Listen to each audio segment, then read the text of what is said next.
Welcome to Dialogues at Fulcrum, where we have conversations with experts and analysts on the latest geopolitical, economic, and cultural developments in Southeast Asia. Hello and welcome to this Dialogues at Fulcrum podcast. Fulcrum is the opinion and commentary forum of the ISEAS Yusof Ishak Institute. I'm Lee Hwok-Aun, a senior fellow with the Regional Economic Studies program at ISEAS and one of the Fulcrum editors. Today, we welcome back Steve Olson.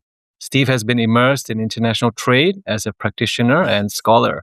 He is a visiting fellow, a senior fellow at ISEAS Yusof Ishak Institute, and a non-resident fellow and visiting lecturer at the Yuta Institute of International Trade. He's also a member of the World Economic Forum, Global Futures Council on Trade, and co-leader of a joint work stream on geopolitics and trade.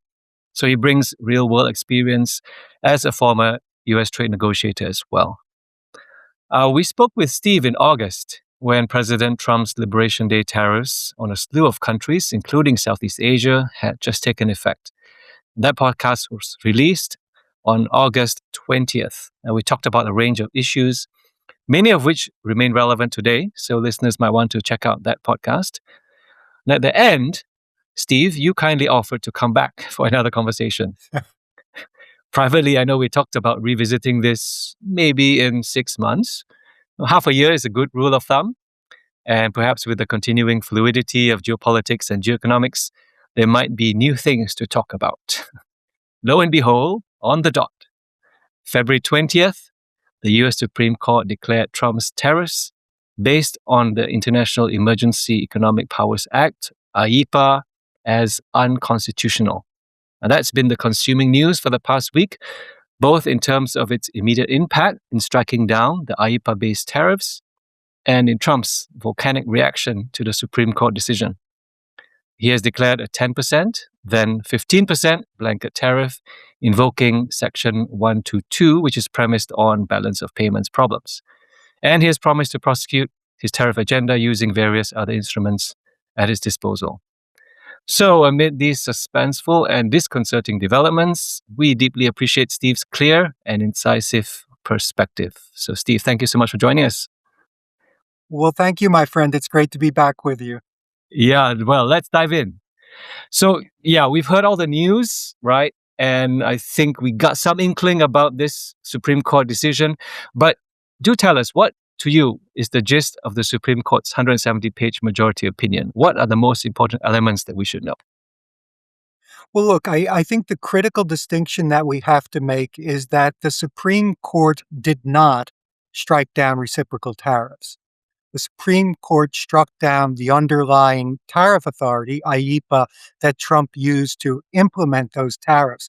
Now, that creates some complication and makes life more difficult for the White House and the army of trade officials working in the federal government.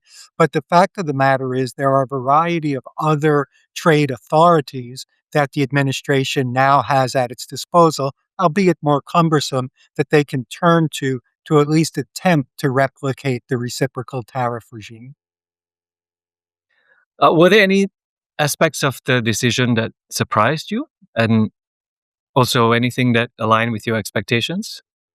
Well, a couple of things. I think we got a pretty good inkling during the oral arguments in November. They're not always 100% accurate as a bellwether, but if you read into the line of the questioning that a lot of the Supreme Court justices were directing towards the administration lawyers, I think we got a pretty good sense that there was a strong likelihood for an unfavorable ruling. So the fact that they've ruled against it, I don't think was a major surprise. If there was one thing that I was perhaps a little bit surprised about, was that the justices took an additional step. They said, look, you cannot use IEEPA. IEEPA is an incorrect, using IEEPA to implement these reciprocal tariffs is an incorrect usage of the statute. Okay, fair enough.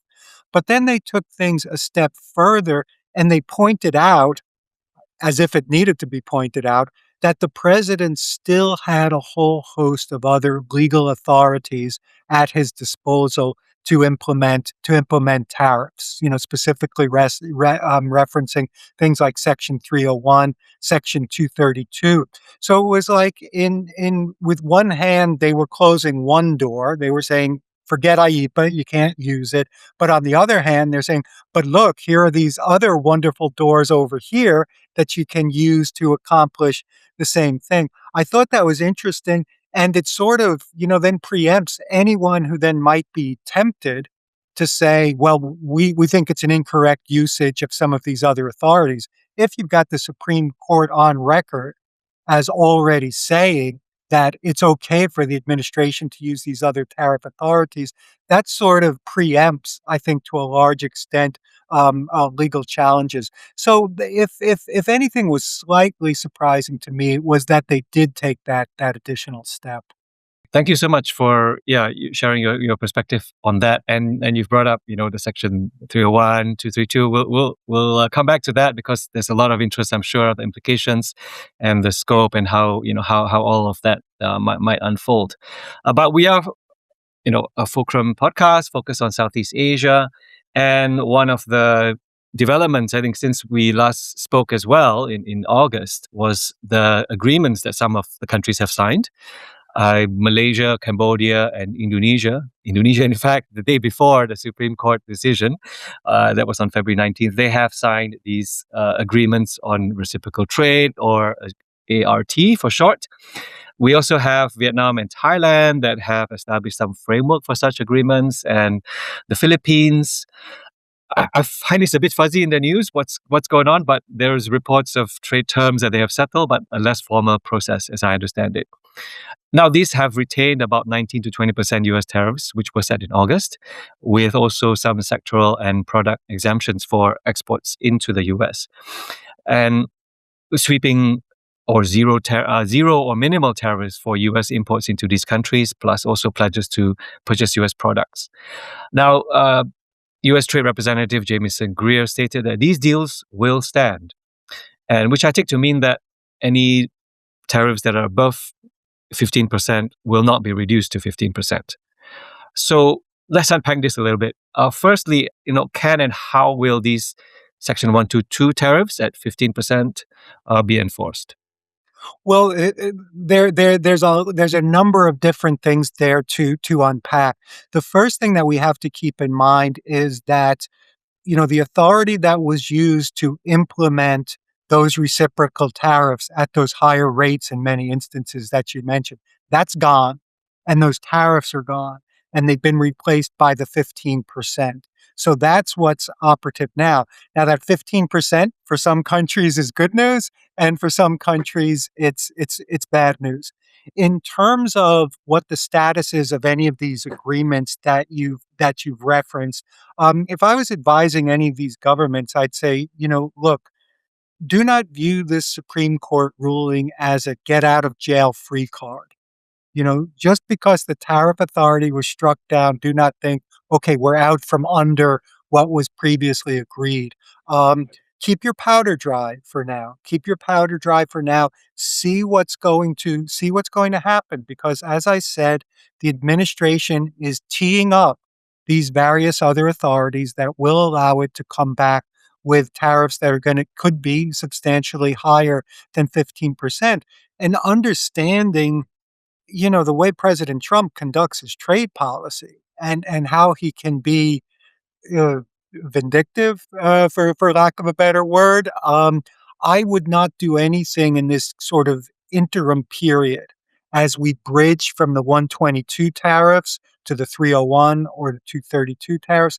I would not. He made a comment in his typical type of language, something to the effect, "Don't get too cute and don't try to play any games."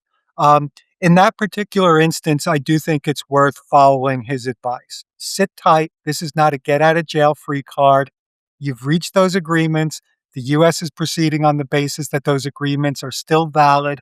The future remains open. For now, keep your powder dry. Don't just let this story play out a little bit further before making any decisions, would be my advice. Now, on the Section 122 tariffs, As you said, it's one of a few authorities that at the president's disposal, but different ones have, they have varying requirements in terms of investigations, in terms of whatever the bureaucratic process. So can you just shed light on it further on 122? What are the requirements? How soon can it be rolled out? And as well, I think unpack further. We know about by now the 150-day timeline after which there is congressional approval. Just 122. How do you see it unfolding? Well, look, that one's really quick and easy, which is the reason the administration turned to it in the first instance. The president issues a proclamation, end of process. I mean, in a nutshell, that's basically how it works. It does not require any sort of congressional consultations. It doesn't require any findings beyond that. He consults with his advisors, which presumably could be a 30-second discussion with the trade representative and the Treasury Secretary, and that's fulfilled his requirement to consult his advisors, and we're off to the races. So that's why. So IEEPA was chosen because it had the least administrative and procedural baggage. Once that was struck down, he moved to 122 because that, in a similar way, had very little procedural baggage, and let him move on to these other authorities, which will take longer because there is more methodology, more procedural hoops and hurdles to jump through there. But the theory is that you use the 122 as a temporary bridge to keep at least 15% tariffs in place, and then you jump through your hoops and hurdles under, for instance, Section 301 as quickly as you can. And I think the administration is going to try very, very hard to get through the 301 process before the 122 authority expires. If it does expire, they will still at that point have a congressional majority in both houses. And if they need to get a congressional extension, I think from where we sit now, we'd have to say the likelihood is probably very good if they needed a little bit of additional time. So that's the basic thesis here. 122 has very little procedures you have to go through, can be almost like flipping on a light switch. That will then serve as a bridge so that they can jump through the longer procedural hurdles under authorities like 301. Great. So we can now actually move on to the other two. There may be more, but I think, Section 232 of the Trade Expansion Act and Section 301 of the Trade Act, these are the ones that are most salient in the public domain. Now, first, maybe we can go one at a time. Section 232, as I understand it, allows for tariff action on the grounds of national interest. And it requires some degree of investigation. And indeed, the exemptions to the Liberation Day tariffs on sectors like semiconductors and pharmaceuticals, right, were premised on Section 232. So how do you expect the White House to utilize Section 232, and what is its scope, and how, the speed at which it can be implemented? Yeah. Well, look, I think Section 232 will certainly be in their toolkit for at least some of these tariffs. I expect they'd rely primarily on 301, but at least some of this patchwork of tariffs will be under Section 232. Now, unlike Section 122 tariffs, there is an investigation required under Section 232. That investigation is capped. The maximum amount of time that can take is 270 days. But at least to my knowledge, there isn't any minimum length of time. I think it's safe to assume that the administration will conclude this investigation in considerably less time than the 270 days. And then they need to prepare a report, which will go to the president, and then the president will make a decision. So the big issue there is the length of time of the investigation. I fully expect it to be expedited to the maximum degree. And this is also purely within the ambit of the executive branch. There's no congressional oversight Okay. Well, as a practical matter, the Office of the U.S. Trade Representative, the Commerce Department, the Treasury Department, just in their normal course of business, if for no other reason than to maintain constructive relations, will be briefing members of Congress. When I was at USTR, it seemed like we spent half our life up on Capitol Hill talking to members of Congress. So I expect that. I expect that to continue. If you're asking, do I expect that Congress would be in a position to or inclined to materially change what the administration intends to do? My personal viewpoint is no. I don't think, particularly given the fact that we've got both houses of Congress controlled by Republicans. So consultation, yes. Will Congress be a meaningful partner in this? Will Congress have the authority to significantly change anything the White House wants to do? In my judgment, the answer is no. Okay, thank you. And the pattern that we see generally is that there seem to be applied more on sectors like semiconductors and pharmaceuticals. Is that a correct understanding? And do you think that will also persist?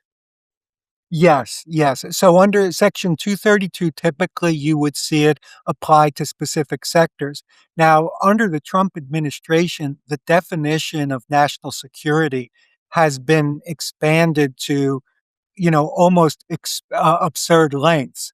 If we were talking about products with clear military applications, one could see a justification for a national security investigation. But they've already shown a willingness to extend it to things like passenger cars and kitchen cabinets and other things that most reasonable people would not consider to be a matter of national security of the United States. But the definition is intentionally left so vague that you can see administrations that are so inclined really expanding that definition to include a wide range of products. And I would fully expect the Trump administration to continue to do so. Just one more thing about 232, because it involves semiconductors, right, which is a key export of many Southeast Asian countries. And right now it's still getting the exemption from the high tariffs. And you had mentioned just now that the President Trump is someone who you don't want to stoke his ire, and he could get vindictive. And they've already kind of wielded Section 232 as something of leverage, right? That the current exemptions could end. But at the same time, some of these are also very key inputs, and so there would be knock-on inflationary effects. And so the threat is maybe a bit neutered by the economic implications. How do you see Section 232, especially on semiconductors, also rolling out in the foreseeably continuing to be this source of leverage? Especially for the Southeast Asian countries? You've put your finger on an extremely important point, because in my judgment, at least, the upcoming midterm elections, which Trump views as almost existential, almost a question of life and death. In my judgment, the midterm elections will be fought on three issues. Number one, affordability. Number two, affordability. And number three, affordability.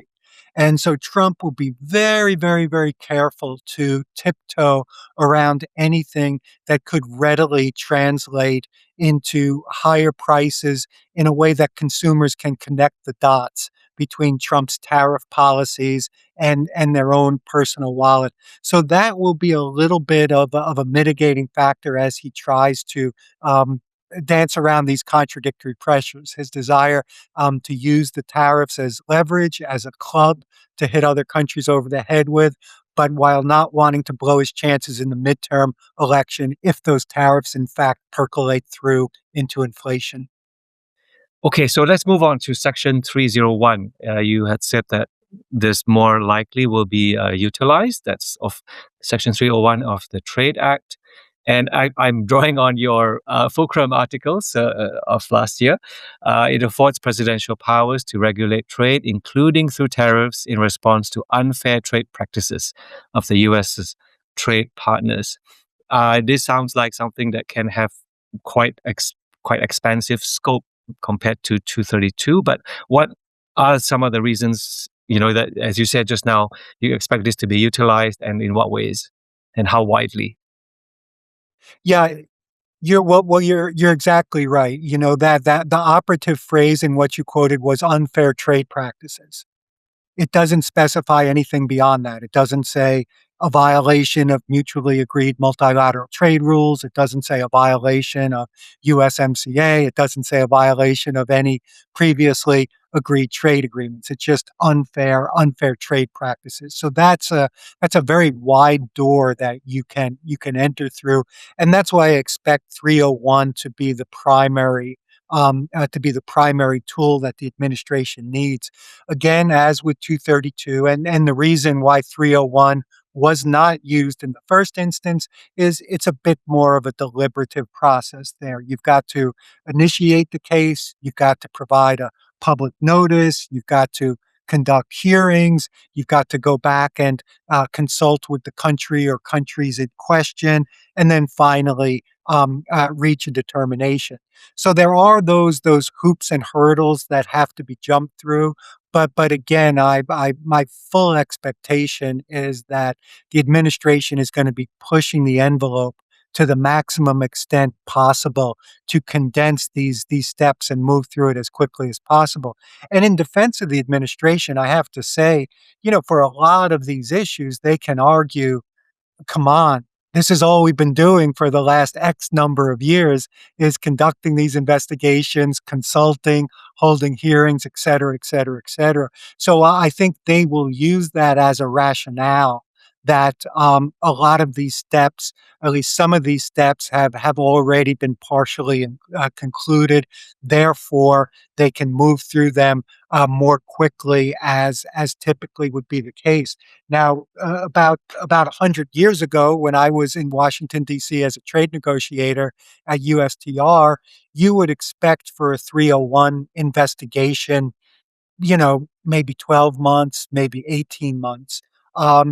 Given how aggressive the Trump administration has been at bending, if not breaking, some of the protocols under these provisions, and given the fact that justifiably a lot of the work has in fact already been done, I think it's entirely possible.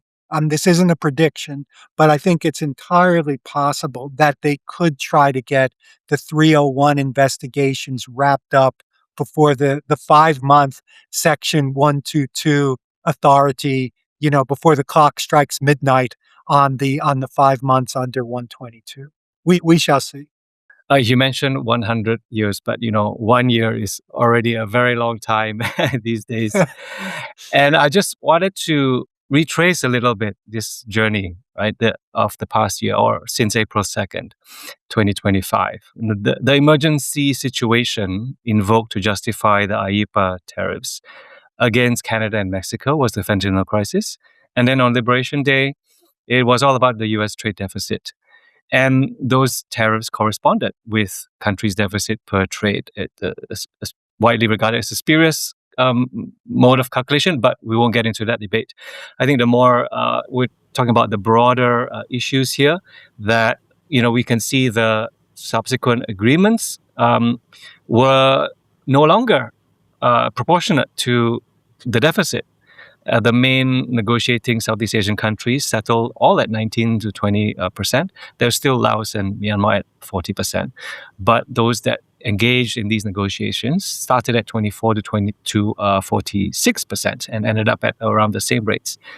So, the Trump administration, has also played up tariff revenue, right, as a gain for the U.S. and pointing to major investment inflows. Yet, the bottom line these days seems to be Trump just wants tariffs. The policy will persist regardless of the obstacles or the outcomes. Now, Steve, you have said that chaos and unpredictability are the new norms, and we cannot really discern a logic to the tariff rates.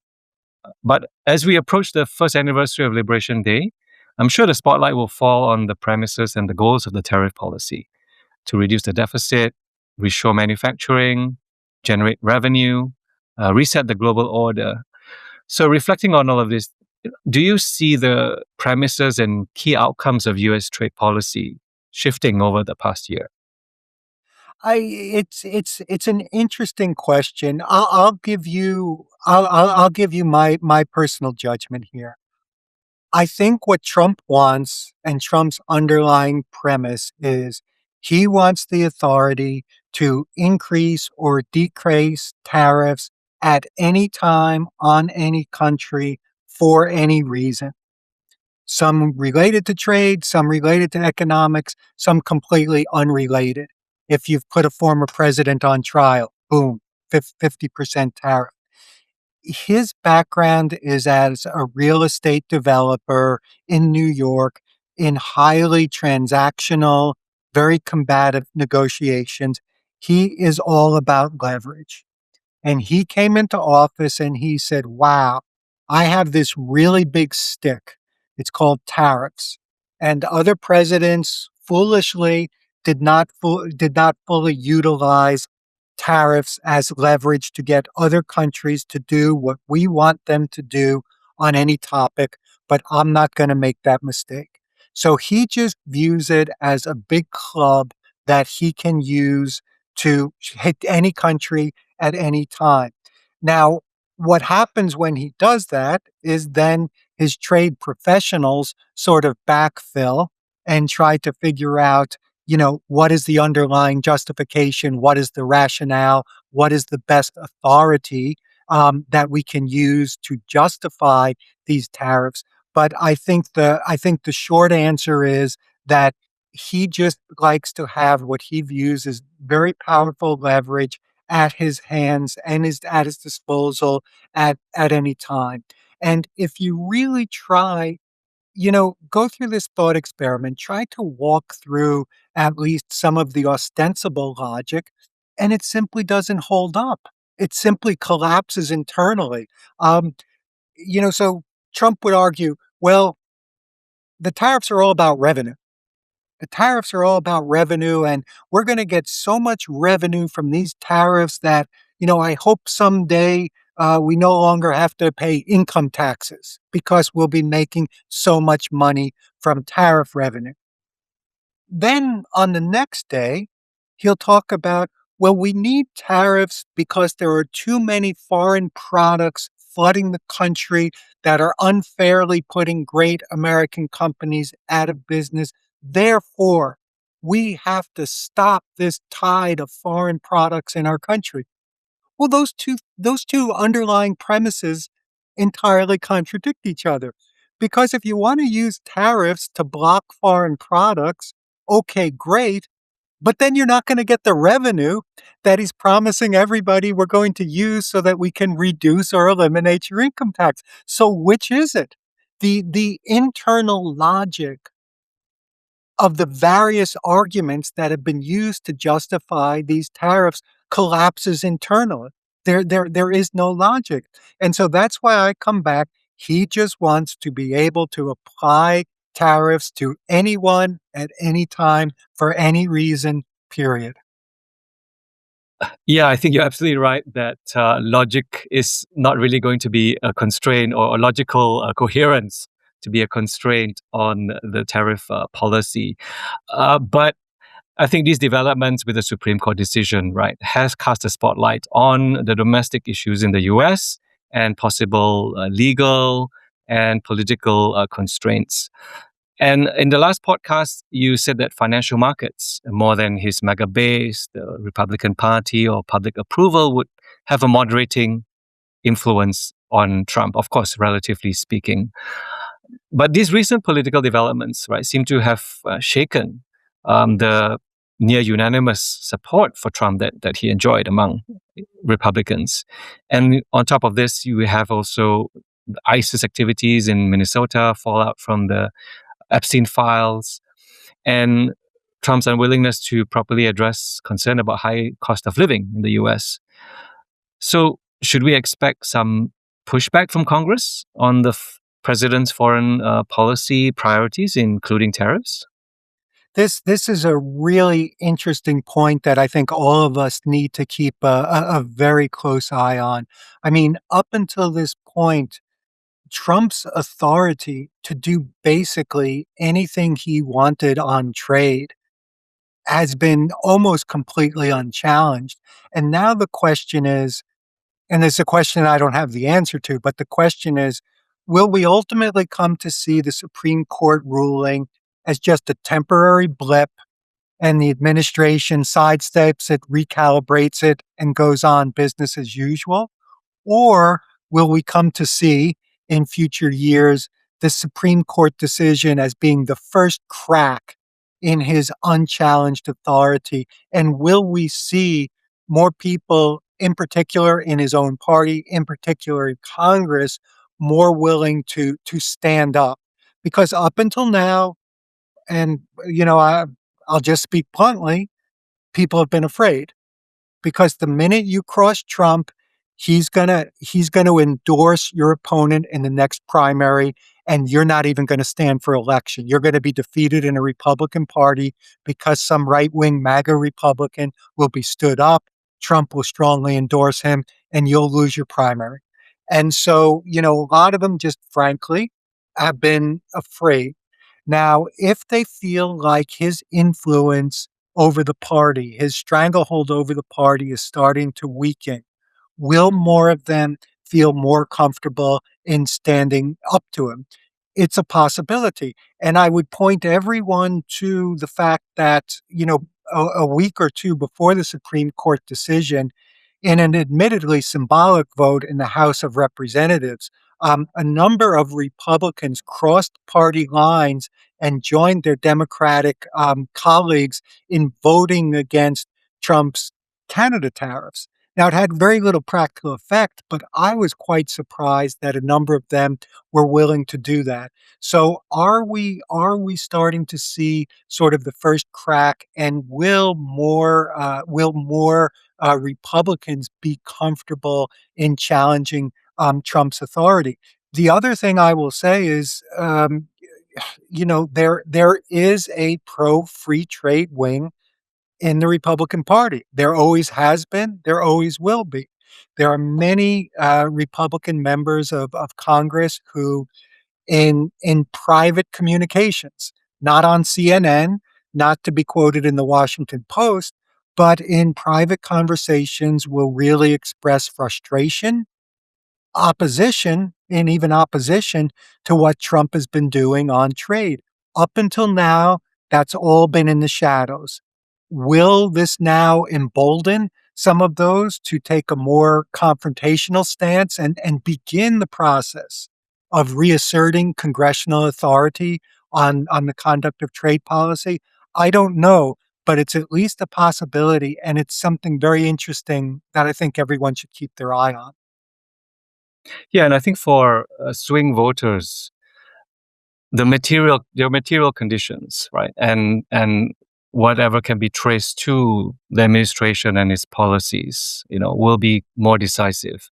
And so I'm just wondering, we know the U.S. economy has shown its resilience over the past year, but I think part of the picture there, and I think it's a lot discussed in the public domain, is sort of the front loading of imports, and so the effects of the tariffs on inflation and employment and the wider economy, were deferred in a sense, and they may begin to materialize a bit more this year.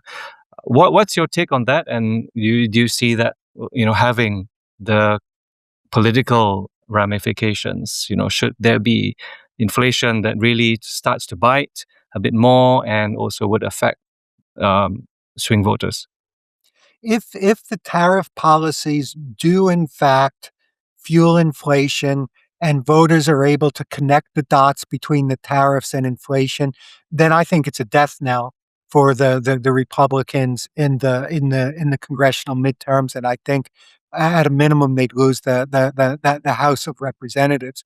The question, though, is the extent to which that will happen, and I don't know. I think you can find, I think you can find a dozen really smart economists saying that it will fuel inflation, and I think you can find a dozen really smart economists saying that it won't. So I don't know whether or not that will materialize. You've got the other factor that, in some instances at least, the tariffs get put in place and the U.S. importer decides to essentially eat some or all of the tariffs rather than passing it along to U.S. consumers, or in other instances, foreign exporters, out of a desire to maintain market share in the United States or a beneficial relationship with an importer in the U.S., will eat part of the tariffs themselves, by reducing the cost by some or all of the amount of the tariff. So it will remain to be seen. It isn't a given necessarily that these tariffs are going to fully sort of percolate through to inflation. But as I say, if they do, it will be devastating for the Republicans in the midterms.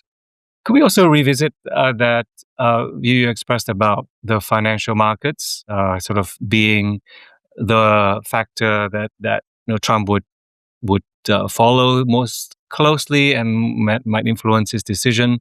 And so, as long as the indices are going up, the Dow, or at least on an upward trend, that he will continue to be emboldened and feeling vindicated. What's your take on that now? I guess in two senses, Yeah. whether or not, in general, you still think that holds true, but also given that the financial markets are so much driven by tech sector and AI and data centers, will this sort of create a disconnect between what's happening there and also what people feel in all the rest of the economy? I think so. A couple of things. First of all, I have to say that Trump really violated one of the cardinal rules of trade negotiations, which was to reveal to your negotiating partners where your pain point is. And I think he's really demonstrated his sensitivity to financial markets, in particular the bond markets. And I don't think that lesson escaped the attention of any of the U.S.'s trade partners. I do think I think the type of disconnect that you're alluding to is entirely possible, because I think as long as Trump can continue to brag about, well, we set another record on Wall Street, and well, people's 401k accounts, which are US retirement accounts, people's 401k accounts are going through the roof. As long as he's got that as a soundbite and as a talking point, I think he'll be vindicated and justified in continuing to push that point. But, as you were saying, it does raise the possibility that you've got this really, strong disconnect between the what are referred to in US politics as the kitchen table issues, how average Americans sitting around the kitchen table and deciding how they're going to pay their bills for this month feel, as opposed to how Wall Street feels. So I think that's a very real danger. But as long as he can point to a rising stock market, I think he'll take that, or at least attempt to position it as a vindication for his trade and economic policies. Okay, let's zoom out, because these, to the global context, because of course these tariffs, have global ripple effects, and there's also been so much deliberation and so much rumination over what's going on, right, in the whole in the global order. And just looking back after the liberation tariffs, many countries came out strongly in support of the rule-based trading system. But in January at Davos this year, Canadian Prime Minister Carney delivered a speech that really resonated widely, and it bore a starkly different message.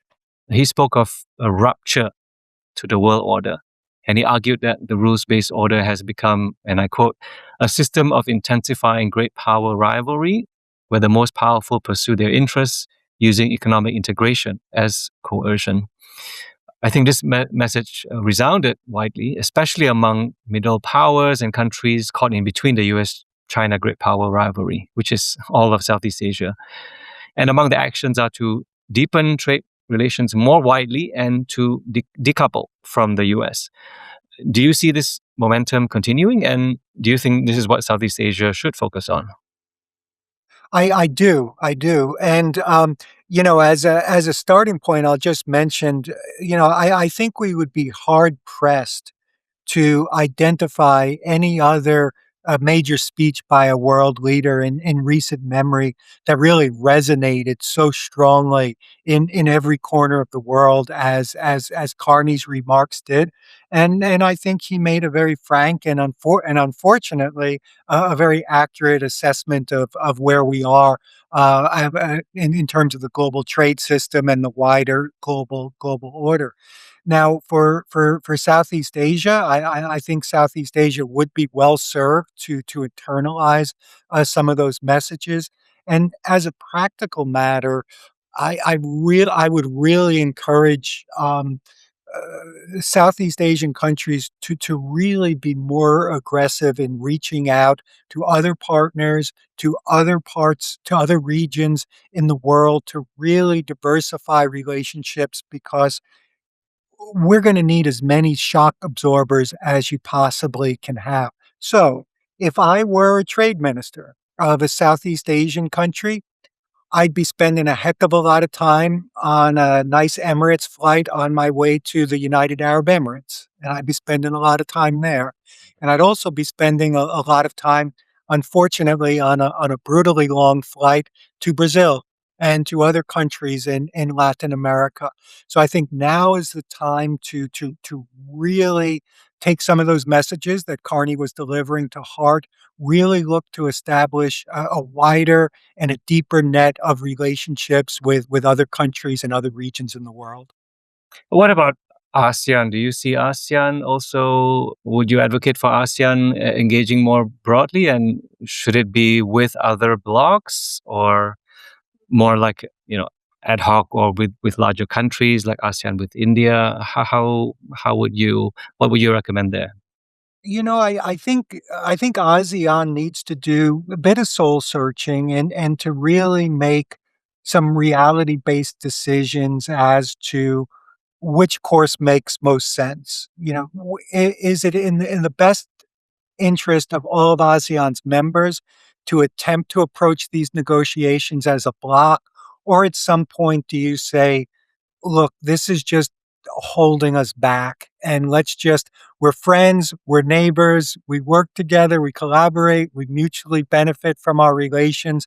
But at this stage in the game, let's just kind of chart our own individual courses rather than trying to act as a block, which then in a lot of instances forces us into, lowest common denominator positions that might not deliver the results. So I won't pretend that I know the answer to that question, and I wouldn't presume to tell my friends within ASEAN what to do, but I would just encourage them to go through that soul searching exercise and decide which do you think is going to deliver the best results for the countries of the region.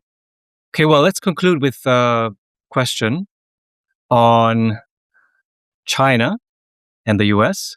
We have actually not touched much on that. I think it's a sort of a testament to the times that we're living in, and I think still kind of absorbing the shock of the Supreme Court decision and our respective countries in Southeast Asia, the implications there. And so much has happened that we tend to forget sometimes that it is the US-China rivalry, right? That is a huge driving factor. And now, the spotlight will also soon shine on this fraught relationship when Trump visits China and has a summit meeting with President Xi. So what do you expect of that encounter? And how do you think that would affect the broader trade regime globally? Well, look, the first comment I'd make is even before the Supreme Court ruling came down, China was feeling, and I think with a certain amount of justification, in a fairly confident position vis-a-vis its relationship with the United States. I think the harder line stance that China took vis-a-vis some of Trump's earlier tariffs, I think, has been largely vindicated. So even before we had the court ruling, I think China was feeling in a pretty strong position. I think in the aftermath of the ruling, if anything, I think they'll feel at least potentially in a stronger position. But I do think they'll carefully be assessing that question I alluded to earlier. Is the Supreme Court decision the first crack in an expanding series of cracks in Trump's authority, or will they quickly sidestep it? And I think Chinese officials will be assessing that situation very astutely. I think in terms of discussions on any type of progress on trade issues, again, I think China feels that it's in a strong position. I don't think there's any chance that China would agree to such a one-sided agreement as it did during Trump 1.0 with the Phase 1 agreement. And I think if Trump wants some meaningful concessions from China, he'll have to be willing to make some meaningful concessions on his end as well. And it remains to be seen if that will happen. Well, Steve, your insight and analysis, as always, is very informed and sharp and incisive. So thank you so much. You've given us a lot of clarification on where things stand and a lot of guidance on how to think forward as we, see these issues continue to unfold. So we don't know what will happen in 6 months, in 1 year. We may need to call on you again. But thank you so much for this conversation. Well, it's my very great pleasure and happy to come back anytime. Thank you for joining us in our conversation on Dialogues at Fulcrum. If you want to access more of our analysis on Southeast Asia, please check out fulcrum.sg. Dialogues at Fulcrum is brought to you by the ISEAS Yusof Ishak Institute. We look forward to sharing more insightful conversations with you in subsequent episodes. See you then!